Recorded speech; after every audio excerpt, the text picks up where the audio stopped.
అక్కినేని ఫ్యామిలీకి ఈ మధ్య ఏమీ కలిసి రావట్లేదని చెప్పుకోవచ్చు. అఖిల్కి శ్రియా భూపాల్తో నిశ్చితార్థం జరిగి పెళ్లి ముహూర్తం దగ్గరికి వస్తున్న టైంలో అది కాస్త ఆగిపోయింది. ఇది ఇలా ఉంటే ఇప్పుడు నాగ చైతన్య సమంతల పెళ్లి కూడా ఆగిపోయేలా ఉంది. అదేంటి? అఖిల్ శ్రియా భూపాల్ మధ్య విభేదాలు వచ్చి విడిపోయారు. మరి వీళ్ళకేమైంది? వీరిద్దరూ అన్యోన్యంగా బాగానే చెట్టాపట్టాలేసుకుని తిరుగుతున్నారు కదా. వీళ్ల పెళ్లి ఎందుకు ఆగిపోతుంది అనే అనుమానం వస్తుంది కదా. ఏమీ లేదు.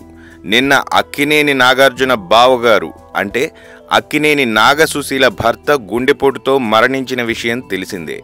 దీంతో ఆ ఇంట్లో విషాద ఛాయలు అలుముకున్నాయి. హీరో సుశాంత్ ఇంకా లైఫ్లో స్థిరపడకుండానే తన తండ్రి ఇలా అర్ధాంతరంగా మరణించడం వారి కుటుంబానికి కోలుకోలేని దెబ్బ అని చెప్పుకోవచ్చు. నాగసుశీల అక్కినేని వారి ఆడపిల్ల కాబట్టి ఆమె భర్త మరణం వల్ల నాగచైతన్య సమంతల పెళ్లి వాయిదా పడే అవకాశాలున్నాయి.